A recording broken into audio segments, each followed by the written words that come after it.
ನಮಸ್ಕಾರ ಸ್ನೇಹಿತರೆ, good morning. ಎಲ್ಲರೂ ಹೇಗಿದ್ದೀರಾ? ಎಲ್ಲರೂ ಚೆನ್ನಾಗಿದ್ದೀರಾ ಅಂದ್ಕೊಳ್ತೀನಿ. ಹಾಗೆ ನನ್ನ ಚಾನಲನ್ನು ಯಾರಾದರೂ ಹೊಸದಾಗಿ ನೋಡ್ತಾ ಇದ್ದು ನನ್ನ ವೀಡಿಯೋಸ್ ನಿಮಗೆ ಇಷ್ಟ ಆದರೆ ಪ್ಲೀಸ್ ನನ್ನ ಚಾನಲನ್ನು ಸಬ್ಸ್ಕ್ರೈಬ್ ಮಾಡಿ ನನಗೆ ಸಪೋರ್ಟ್ ಮಾಡಿ ಅಂತ ಹೇಳ್ತಾ ಇವತ್ತಿನ ವೀಡಿಯೋವನ್ನು ಸ್ಟಾರ್ಟ್ ಮಾಡುವ. ನಿನ್ನೆ ರಾತ್ರಿಯಿಂದನೇ ತುಂಬ ಮಳೆ ಬರ್ತಾ ಇದೆ. ಹಾಗೆ ಇವತ್ತು ಫುಲ್ಲು ಬೆಳಗ್ಗೆಯಿಂದನೇ ಮಳೆ, ಈಗ ಸ್ವಲ್ಪ ಬಿಡುವಿದೆ. ಹಾಗೆ ಇನ್ನೇ ಎಷ್ಟೊತ್ತಿಗೆ ಸ್ಟಾರ್ಟ್ ಆಗ್ತದೆ ಅಂತ ಗೊತ್ತಿಲ್ಲ. ಹಾಗೆ ಇವತ್ತು ಹೊರಗಡೆ ಕೆಲಸ ಮಾಡಲಿಕ್ಕೆ ತುಂಬ ಕಷ್ಟ, ಅಷ್ಟೊಂದು ಮಳೆ ಬರ್ತಾ ಇದೆ. ಹಾಗೆ ನೋಡುವ, ಇವತ್ತಿಂದು ಫಾರ್ಮಲ್ಲಿ ಕೆಲಸ ಕೂಡ ಉಂಟು. ಫಾರ್ಮಿಂದ ಎಷ್ಟೆಲ್ಲ ಕೆಲಸ ಉಂಟು ಅದನ್ನೆಲ್ಲ ನಿಮ್ಮ ಜೊತೆ ಶೇರ್ ಮಾಡ್ಕೊಳ್ತೀನಿ. ನೋಡುವ. ಇವತ್ತು ತುಂಬ ಮಳೆ ಇತ್ತು. ಹಾಗೆ ಬೆಳಿಗ್ಗೆ ಏನು ಫಾರ್ಮ್ ಕಡೆ ಬಂದಿಲ್ಲ, ಖಾಲಿ ಡ್ರಿಂಕರ್ ಒಂದು ವಾಶ್ ಮಾಡಿದ್ಬಿಟ್ರೆ ಮತ್ತೇನು ಕೆಲಸ ಮಾಡಲಿಕ್ಕೆ ಆಗಲಿಲ್ಲ. ಹಾಗೆ ನಮಗೂ ಕೂಡ ತುಂಬ ಮಳೆ ಇದ್ದಾಗ ಕೆಲಸ ಮಾಡಲಿಕ್ಕೆ ಮನಸ್ಸಿಲ್ಲ. ಇವತ್ತು ಏನು ಕೂಡ ಕೆಲಸ ಇಲ್ಲ. ಹಾಗೆ ಹೊರಗಡೆ ಕೆಲಸ ಕೂಡ ಮಾಡಲಿಕ್ಕೆ ಆಗಲಿಲ್ಲ. ಹಾಗೆ ಇವಾಗ ಸಂಜೆ ಇನ್ನು ಇವತ್ತು ಬೇಬಿ ಫೀಡ್ರನ್ನೆಲ್ಲ ತೆಗೆದುಬಿಟ್ಟು ದೊಡ್ಡ ಫೀಡ್ರ್ ಇಡಲಿಕ್ಕೆ ಉಂಟು. ಅದು ಇವತ್ತು ಮರಿಗಳಿಗೆ 15 ದಿನ ಕ್ರಾಸ್ ಆಯಿತು. 15 ದಿನ ಕ್ರಾಸ್ ಆಗುವಾಗ ಒಂದು ಅರ್ಧ kg ಬಾಡಿ ವೆಯ್ಟ್ ಬಂದಿರ್ತದೆ. ಹಾಗೆ ಸ್ವಲ್ಪ ಮಾರ್ಟಲಿಟಿ, ಪಲ್ಟಿಯಾಗೋ ಮಾರ್ಟಲಿಟಿ ಕಮ್ಮಿ ಆಗಿದೆ. ಸ್ವಲ್ಪ ಇಕೋಲಿ ಟೈಪಲ್ಲಿ ಕಾಣ್ತಾ ಇದೆ. ಕೆಲವೊಂದು ವೀಕ್ ಆಗಿ ಸಾಯ್ತಾ ಇದೆ. ನೋಡಬೇಕು, ನಾಳೆ ನೋಡಿಬಿಟ್ಟು ಅದಕ್ಕೆ ಜಾಸ್ತಿ ಆದರೆ ಮೆಡಿಸಿನ್ ಕಂಟಿನ್ಯೂ ಮಾಡಬೇಕು. ಇವತ್ತು ಕಂಪನಿ ರೆಪ್ ಬಂದಿದ್ದಾರೆ. ಅವರು ಓಪನ್ ಮಾಡಿ ನೋಡುವಾಗ ಸ್ವಲ್ಪ ಇಕೋಲಿ ಇದ್ದಾಗೆ ಕಾಣಿಸ್ತಾ ಉಂಟು. ಕಿಡ್ನಿ ಫೇಲ್ಯೂರ್ ಇದೆ. ಹಾಗೆ ಮತ್ತು ಫಾರ್ಮ್ ಮಾಡುವವರು ಏನಂತ ಹೇಳಿದರೆ ಮೊದಲು ತಿಳಿದುಕೊಂಡಿರಬೇಕಾದ ವಿಷಯ ಏನಂತ ಹೇಳಿದರೆ, ಏನಾದರೂ ಮರಿಗಳಿಗೆ ಅಕಸ್ಮಾತ್ ಮಾರ್ಟಲಿಟಿ ಸ್ಟಾರ್ಟ್ ಆದರೆ ಬೇಸಿಕ್ಕಾಗಿ ನಾವು ಮರಿಗಳ ಬಗ್ಗೆ ಯಾವ್ಯಾವ ಡಿಸೀಸ್ ಬರ್ತದೆ, ಏನಾಗ್ತದೆ, ಹೇಗೆ ಮಾರ್ಟಲಿಟಿ ಆಗ್ತದೆ ಸ್ವಲ್ಪ ತಿಳ್ಕೊಂಡಿರಬೇಕಾಗ್ತದೆ. ಎಲ್ಲಿಯಾದರೂ ಕಂಪನಿಯ ರೆಪ್ ಬಂದಿಲ್ಲ ಅಂತ ಹೇಳಿದರೆ, ಮಾರ್ಟಲಿಟಿ ಜಾಸ್ತಿ ಆದಾಗ ನಾವೇ ಕೋಳಿಯನ್ನು ಓಪನ್ ಮಾಡಿ ನೋಡುವಂತೆ ಇರಬೇಕು. ಹಾಗೆ ನಮಗೂ ಕೂಡ ಅದು ತಿಳಿದಿರಬೇಕು. ಬಾಡಿ ಒಳಗಡೆ ಯಾವ್ಯಾವ ಪಾರ್ಟ್ಸ್ ಡ್ಯಾಮೇಜ್ ಆಗಿರ್ತದೆ, ಅದಕ್ಕೆ ಯಾವ ಮೆಡಿಸಿನ್, ಹಾಗೆ ತಿಳ್ಕೊಂಡಿರಬೇಕಾಗ್ತದೆ. ಸಾಮಾನ್ಯವಾಗಿ ಕಂಪನಿ ರೆಪ್ ವೀಕ್ಲಿ 3 ಟೈಮ್ಸ್ ಬರ್ತಾರೆ. ಮತ್ತು ಬಂದು ಹೋಗಿರುವಾಗ ಇನ್ ಕೇಸ್ ಇಲ್ಲಿ ನೈಟಿಂದ ಮಾರ್ಟಲಿಟಿ ಸ್ಟಾರ್ಟ್ ಆಯಿತು ಅಂತ ಹೇಳಿದರು, ನಾಳೆ ಬರೋದಿಲ್ಲ ರೆಪ್ನವರು. ಹಾಗೆ ನಾವು ಮಾರ್ನಿಂಗ್ ನಾವೇ ಓಪನ್ ಮಾಡಿ ನೋಡಬೇಕಾಗ್ತದೆ. ಏನಾದರೂ ಸಿಮ್ಟಮ್ಸ್ ಇದೆಯಾ, ಏನು ಪ್ರಾಬ್ಲಮ್ಮು ಅಂತ ಫೈಂಡ್ ಔಟ್ ಮಾಡಿ ಇಮಿಡಿಯೇಟ್ ಮೆಡಿಸಿನ್ ಹಾಕಿದರೆ ಮಾತ್ರ ಅದು ರಿಕವರಿ ಆಗ್ತದೆ. ಪೌಲ್ಟ್ರಿಯಲ್ಲಿ ಏನಾಗ್ತದೆ ಅಂತ ಹೇಳಿದರೆ, ಯಾವುದಾದ್ರೂ ಒಂದು ಡಿಸೀಸ್ ಬಂದು ಇಮಿಡಿಯೇಟ್ ನಾವು ಅದಕ್ಕೆ ಆ್ಯಕ್ಷನ್ ತಗೊಂಡ್ರೆ ಮಾತ್ರ ಅದು ನಮ್ಮ ಹತೋಟಿಗೆ ಬರ್ತದೆ. ಬಟ್ ಎಲ್ಲಿಯಾದರೂ ಒಂದು ದಿನ ಲೇಟ್ ಆದರೂ ಅದು ತುಂಬ ಜಾಸ್ತಿ ಆಗ್ತದೆ, ಡಿಸೀಸ್ ಸ್ಪ್ರೆಡ್ ಆಗ್ತಾ ಹೋಗ್ತದೆ. ಯಾಕೆಂತ ಹೇಳಿದರೆ ಇದು ಶಾರ್ಟ್ ಟರ್ಮ್ ಇದು ಬೆಳವಣಿಗೆ. ಯಾಕೆಂದರೆ 45 ದಿನದಲ್ಲಿ ಇದು ಮುಗೀತದೆ. ಹಾಗಾಗಿ ಪ್ರತಿದಿನವೂ ಇಂಪಾರ್ಟೆಂಟು. ಹಾಗೆ ನಾವು ಒಂದು ದಿನ ನಾಳೆ ನೋಡುವ ಅಂತ ಹೇಳಲಿಕ್ಕಾಗೋದಿಲ್ಲ. ಇವತ್ತು ಏನು ನಾವು ಅದಕ್ಕೆ ಮೆಡಿಸಿನ್ ಕೊಡಬೇಕು ಅದು ಕೊಡಲೇಬೇಕಾಗ್ತದೆ. ಈಗ ಕೆಲಸ ಆದರೂ ಸ್ವಲ್ಪ ಹೆಚ್ಚು ಕಡಿಮೆ ಮಾಡ್ಬೋದು. ಇವತ್ತು ಮಾಡುವಂಥದ್ದನ್ನು ಸಂಜೆ ಮಾಡುವಂಥದ್ದು ನಾಳೆ ಬೆಳಿಗ್ಗೆ ಈ ರೀತಿ ಮಾಡ್ಬೋದು. ಬಟ್ ಅವಕ್ಕೆ ಮೆಡಿಸಿನ್ ಕೊಡುವಂಥದ್ದನ್ನು ನಾವು ಕೊಡಲೇಬೇಕಾಗ್ತದೆ. ಅದು ಒಂದು ದಿನ ಲೇಟ್ ಮಾಡಿದರೂ ನಮಗೆ ತುಂಬ ಪ್ರಾಬ್ಲಮ್ ಆಗ್ತದೆ. ಏನಾದರೂ ಪ್ರಾಬ್ಲಮ್ ಆಗಿ ಮಾರ್ಟಲಿಟಿ ಸ್ಟಾರ್ಟ್ ಆಯಿತು ಅಂತ ಹೇಳಿದರೆ ಇವತ್ತೇ ನಾವು ಮೆಡಿಸಿನ್ ಕೋರ್ಸ್ ಮಿನಿಮಮ್ ಆಗಿ ಒಂದು 3 ಡೇಸ್ ಕೋರ್ಸ್ ಕಂಪಲ್ಸರಿ. ಇನ್ನೂ ತುಂಬ ಅತಿರೇಕಕ್ಕೆ ಹೋಯಿತು, ಏನಾದರೂ ಮಾರ್ಟಲಿಟಿ ಕಂಟ್ರೋಲಿಗೆ ಬರ್ತದೆ ಅಂತ ಹೇಳಿದರೆ ಅದನ್ನು 3 ಡೇಸಿಂದ 5 ಡೇಸಿಗೆ ನಾವು ಕಂಟಿನ್ಯೂ ಮಾಡಬೇಕಾಗ್ತದೆ. ಆವಾಗ 5 ಡೇಸ್ ನಂತರ ನಮಗೆ ಕಂಟ್ರೋಲ್ ಸಿಗ್ತದೆ. ಇಲ್ಲ ನಾವು ಇವತ್ತು ಮಾರ್ಟಲಿಟಿ ಸ್ಟಾರ್ಟ್ ಆಯಿತು, ನಾಳೆ ನೋಡೋಣ ಅಂತ ನಾಳೆ ಸಂಜೆವರೆಗೆ ಬಿಟ್ಟರೆ, ಈಗ ಫಾರ್ ಎಕ್ಸಾಂಪಲ್ ಇವತ್ತೊಂದು 10 ಮಾರ್ಟಲಿಟಿ ಇದ್ದರೆ ನಾಳೆ ಆಗುವಾಗ ಅದು 20 ಆಗ್ತದೆ. ನಾಳೆನೂ ನಾವು ಮೆಡಿಸಿನ್ ಸ್ಟಾರ್ಟ್ ಮಾಡಿಲ್ಲ ಅಂತ ಹೇಳಿದರೆ 20-40 ಆಗ್ತಾ ಹೋಗ್ತದೆ. ಹಾಗೆ 100-200 ಈ ಥರ ಮಾರ್ಟಲಿಟಿ ಸ್ಟಾರ್ಟ್ ಆಗ್ತಾ ಹೋಗ್ತದೆ. ಏನಾದರೂ ಡಿಸೀಸ್ ನಮಗೆ ಕಂಡು ಬಂದ ತಕ್ಷಣ ನಾವು ಮೆಡಿಸಿನ್ ಸ್ಟಾರ್ಟ್ ಮಾಡಬೇಕು.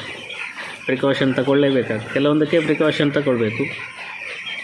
ಇಲ್ಲ ಅಂತ ಹೇಳಿದರೆ ಬಂದ ಮೇಲೆ ನಾವು ಅದೇ ದಿನ ಮೆಡಿಸಿನ್ ಕಂಟಿನ್ಯೂ ಮಾಡಿದರೆ ಈಗ 100 ಮಾರ್ಟಲಿಟಿ ಆಗುವಲ್ಲಿ ಒಂದು 50 ಮಾರ್ಟಲಿಟಿಯಲ್ಲಿ ಕಂಟ್ರೋಲ್ ಮಾಡ್ಬೋದು. ಇಲ್ಲ ಅಂತ ಹೇಳಿದರೆ ಡಿಲೇ ಮಾಡಿದಾಗೂ ಮಾರ್ಟಲಿಟಿ ಪರ್ಸೆಂಟೇಜ್ ಹೈಕ್ ಆಗ್ತಾ ಹೋಗ್ತದೆ. ಮರಿಗಳು ಸಾಯುವಂಥ ಚಾನ್ಸಸ್ ಜಾಸ್ತಿ ಆಗ್ತದೆ. ಹಾಗೆ ಇವತ್ತು ಇವತ್ತು ನಮಗೆ ತುಂಬ ಮಾರ್ಟಲಿಟಿ ಏನಿಲ್ಲ. ಓಪನ್ ಮಾಡಿ ನೋಡಿದ್ವಿ, ಈಕ್ವಲಿ 1-2 ಸಾಯ್ತಾ ಇದೆ. ಇನ್ ಕೇಸ್ ಅದು ಜಾಸ್ತಿ ಆಗೋ ಲಕ್ಷಣ ನಾಳೆ ಗೊತ್ತಾಗ್ತದೆ. ಹಾಗೆ ನಾಳೆ ಎಲ್ಲಾದರೂ ಮಾರ್ನಿಂಗ್ ನೋಡುವಾಗ ಮಾರ್ಟಲಿಟಿ ಜಾಸ್ತಿ ಇದ್ದರೆ ಅದಕ್ಕೆ ಮೆಡಿಸಿನ್ ಹಾಕಬೇಕು. ನೋಡುವ ನಾಳೆ ಏನಾಗ್ತದೆ ಅಂತ ನೋಡಬೇಕು. ಇವತ್ತು ಹಾಗೆ ಈಗ ಬೇಬಿ ಫೀಡರ್ನೆಲ್ಲ ರಿಮೂವ್ ಮಾಡಿಬಿಟ್ಟು ಈಗ ದೊಡ್ಡ ಫೀಡರ್ ಇಟ್ಟು ಫೀಡ್ ಹಾಕಬೇಕು. ಇವಾಗ ನೋಡು ಬನ್ನಿ. ಈ ಬೇಬಿ ಫೀಡರನ್ನು 12 ದಿನಕ್ಕೆ ಬೇಕಾದರೂ ತೆಗಿಬೋದು.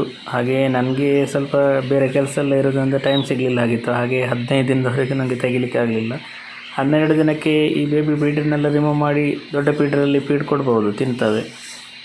ಹಾಗೆ ಇನ್ನು ಈ ಬೇಬಿ ಫೀಡರ್ನೆಲ್ಲ ತೆಗೆದು ನಾವು ದೊಡ್ಡ ಫೀಡರ್ ಇಟ್ಟು ಬೇಬಿ ಫೀಡ್ನೆಲ್ಲ ಡಿಸ್ಮೆಂಟಲ್ ಮಾಡಿ, ಹಾಗೆ ನೆಕ್ಸ್ಟ್ ಇದನ್ನು ಬೇಗ ಇನ್ನು ಟೈಮ್ ಸಿಕ್ಕಿದಾಗ ಬ್ಯಾಚ್ ಮುಗಿಯೋದ್ರೊಳಗೆ ಇದನ್ನು ವಾಶ್ ಮಾಡಿ ಇಟ್ಬಿಡೋದು. ಯಾಕೆಂತ ಹೇಳಿದರೆ ನೆಕ್ಸ್ಟ್ ಮರಿ ಬರುವಾಗ ಫಸ್ಟಿಗೆ ಬೇಕಾಗುವಂಥದ್ದೇ ಇದು ಬೇಬಿ ಫೀಡ್ರಲ್ಲು. ಹಾಗಾಗಿ ಈ ಫೀಡರನ್ನು 12-13 ದಿನಕ್ಕೆ ತೆಗೆದ್ರೇ ಒಳ್ಳೆಯದು. ಯಾಕೆಂತ ಹೇಳಿದರೆ ದಿನ ಆದಾಗೆ ಈ ಫೀಡಿಂಗ್ ಜಾಸ್ತಿ ಆಗ್ತಾ ಹೋಗ್ತದೆ.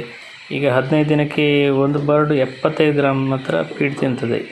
ಅದೇ ಮರಿ ಬರುವಾಗ ಫೀಡ್ ತಿನ್ನುವಂಥದ್ದು ಫಸ್ಟ್ ಡೇಗೆ 8-10 ಗ್ರಾಮ್, ಹಾಗೆ ಡೇ ಬೈ ಡೇ ಒಂದು 7-8-10 ಗ್ರಾಮ್ ಇನ್ಕ್ರೀಸ್ ಆಗ್ತಾ ಹೋಗ್ತದೆ. ಹಾಗಾಗಿ ತಿನ್ನೋದು ಜಾಸ್ತಿ ಆದಾಗ ಫೀಡು ಬೇಗ ಖಾಲಿ ಆಗ್ತದೆ ಇದರಲ್ಲಿ. ಈಗ ಫೀಡರೆಲ್ಲ ಚೇಂಜ್ ಮಾಡಿ ಆಯಿತು. ಫೀಡ್ ಹಾಕೋದು ಬೆಳಿಗ್ಗೆ ಡ್ರಿಂಕರೆಲ್ಲ ಬೆಳಿಗ್ಗೆ ವಾಶ್ ಆಗಿದೆ. ಹಾಗಾಗಿ ಇವತ್ತು ಒಳ್ಳೆ ಮಳೆ ಇರೋದರಿಂದ ಕೋಳಿಗಳು ಜಾಸ್ತಿ ಹಾರಾಡೋದಿಲ್ಲಲ್ಲ, ಹಾಗಾಗಿ ಡ್ರಿಂಕರಿಗೆ ಏನು ಏನು ಹೋಗಿರೋದಿಲ್ಲ. ಅದರಿಂದ ಸೆಕೆಂಡ್ ಸಂಜೆ ನೀರು ತೆಗಿಬೇಕಂತ ಅಂಥದ್ದೇನು ನೆಸೆಸಿಟಿ ಇಲ್ಲ. ಹಾಗಾಗಿ ಫೀಡ್ ಹಾಕೋದು ಇನ್ನೂ ಹೋಗುವಂಥದ್ದು ಅಷ್ಟು. ಇದರಿಂದ ಈಗ ನಾವು ಪಕೋಡ ಮಾಡ್ತಾ ಇದ್ದೀವಿ. ಫಸ್ಟು ಇದನ್ನು ನೀಟಾಗಿ ಇದು ತೊಟ್ಟೆಲ್ಲ ತೆಗಿಬೇಕು. ನಾವು ಪಕೋಡ ಮಾಡುವಾಗ ನೋಡಿ, ಇದನ್ನು ಮಿಡ್ಲಲ್ಲಿ ಕಟ್ ಮಾಡಿ ಈ ರೀತಿ 2 ಭಾಗ ಮಾಡಿಕೊಳ್ಬೇಕು. ನೋಡಿ ಈ ರೀತಿ ನೋಡಿ. ಇದಕ್ಕೆ ನಾವಿಲ್ಲಿ ಖಾರ ಪುಡಿಯನ್ನು ಹಾಕ್ತಾ ಇದ್ದೇವೆ. ಎಷ್ಟು ಖಾರ ಬೇಕು ಅಷ್ಟು ಖಾರ ನೋಡಿಕೊಂಡು ಹಾಕಿದರೆ ಆಯಿತು. ಹಾಗೆ ರುಚಿಗೆ ತಕ್ಕಷ್ಟು ಉಪ್ಪನ್ನು ಕೂಡ ಇದಕ್ಕೆ ಸೇರಿಸಬೇಕು ನೋಡಿ. ಹಾಗೆ ಇದಕ್ಕೆ ನಾವು ಕಡಲೆ ಹಿಟ್ಟನ್ನು ಸೇರಿಸಬೇಕು. ಹಾಗೆ ನೋಡಿ, ಒಂದು ಶೇಂಗಾ ಒಂದು ಸ್ವಲ್ಪ ಹಾಕಿದರೆ ಸಾಕು. ಶೇಂಗಾವನ್ನು ಕೂಡ ಹಾಕ್ಕೊಳ್ಬೇಕು ನೋಡಿ. ಹಾಗೆ 1-2 ಸ್ಪೂನ್ ಆಗುವಷ್ಟು ತೆಂಗಿನೆಣ್ಣೆಯನ್ನು ಬಿಸಿ ಮಾಡಿಕೊಳ್ಬೇಕು. ತುಂಬ ಬಿಸಿ ಆಗಬಾರ್ದು. ಸ್ವಲ್ಪ ಉಗುರು ಬೆಚ್ಚಗೆ ಆದ ನಂತರ ಅದನ್ನು ಈ ಮಿಶ್ರಣಕ್ಕೆ ಸೇರಿಸಬೇಕು ನೋಡಿ. ಎಣ್ಣೆ ಬಿಸಿ ಇರ್ತದೆ, ತಕ್ಷಣ ಕೈ ಹಾಕಿಬಿಡಿ. ಈಗ ಚೆನ್ನಾಗಿ ಎಣ್ಣೆ ಜೊತೆ ಇದನ್ನು ಈ ರೀತಿ ಮಿಕ್ಸ್ ಮಾಡಬೇಕು. ಇನ್ನು ನಾವು ಪಕೋಡ ಮಾಡ್ಬೋದು ನೋಡಿ. ಎಣ್ಣೆ ಎಷ್ಟು ಖಾಲಿ ಆಗ್ತದೆ ಅಷ್ಟನ್ನು ನಾವು ಹಾಕ್ಬೋದು